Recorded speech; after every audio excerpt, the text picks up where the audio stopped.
जगताप मुर्दाबाद, राजेश देशपांडे जिंदाबाद, राजेश देशपांडे जिंदाबाद, राजेश देशपांडे जिंदाबाद,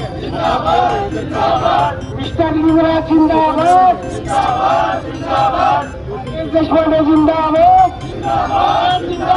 झेडपी प्रशासन मुर्दाबाद।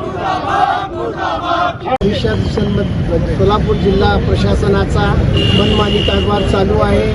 जनहितामध्ये एकूण 13 मुद्दे आमचे 10 वर्षापासून प्रलंबित आहेत। शासन निर्णयाची अंमलबजावणी होत नाही, हायकोर्टाच्या आदेशाची अंमलबजावणी होत नाही, सोलापुरातल्या स्थानिक न्यायालयाची अंमलबजावणी होत नाही। मुख्य कार्यकारी अधिकाऱ्यांना 3 ऑक्टोबर 2023 रोजी निवेदन देण्यात आलं होतं। निवेदनावर मुख्य कार्यकारी अधिकारी यांनी 2 समित्या नेमलेल्या आहेत। 2 समित्याचा अहवाल 15 दिवसात देण्याचा आदेश केलेला आहे, परंतु गेल्या 1.5 वर्षापासून म्हणजे 17-18 महिन्यापासून अहवालाची चौकशी झालेली नाही। अहवाल प्रलंबित आहेत आणि 320 हायकोर्टाच्या फायली चोरले गेलेले आहेत आणि नष्ट केलेले आहेत। FIR दाखल करण्याचे आदेश झालेले आहे, प्रशासन FIR दाखल करत नाही। CO मॅडमनी त्या ठिकाणी 12 जानेवारीला प्रशासनाची आमची बैठक लावली।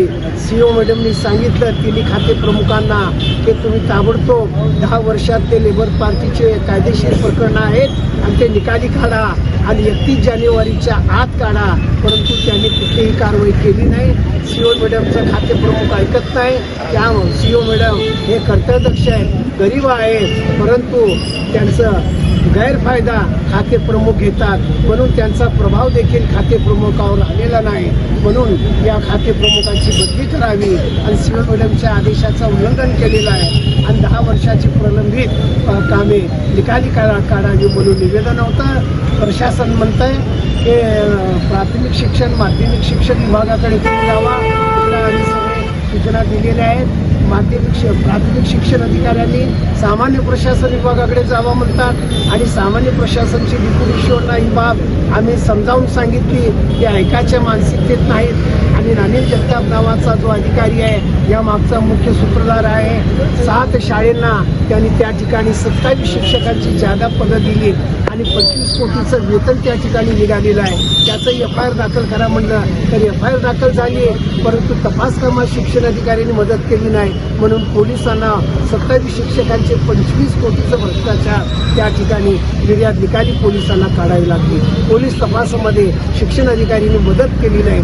अशा प्रकारे अनेक प्रकरणं या ठिकाणी हायकोर्टापासून स्थानिक न्यायालयाचे प्रकरण प्रलंबित आहेत आणि त्याचबरोबर 2011ला शासन निर्णय पारित झालं की 8 शाळेमध्ये 16 शाळेमध्ये 16 लिपिक 16 शिपाई असे 32 शिक्षकेतर कर्मचाऱ्यांना समावेशन करा म्हणलं शिक्षण अधिकारी आणि तत्कालीन COने त्या ठिकाणी 32 कर्मचाऱ्यांचे शासन यादीत ते नावं बाजूला ठेवले आणि दुसरे 32 लोकांची भरती केली आणि त्यांना आज ते सेवेत आहेत आणि ओरिजिनल जे उमेदवार आहेत शासन यादीतले ते प्रलंबित राहिलेले आहेत आणि त्यांच्यावर अन्याय झालेला आहे। या संदर्भात FIR दाखल करा म्हटलं तर आदेश केला आहे, अंमलबजावणी होत नाही, म्हणून या ठिकाणी आम्ही प्रशासनाचा निषेध म्हणून सुरुवात केलेली आहे आणि प्रत्येक आठवड्याला प्रकरणी निकाली जोपर्यंत निघत नाही तोपर्यंत आमचं हा आंदोलन प्रत्येक आठवडी राहतं।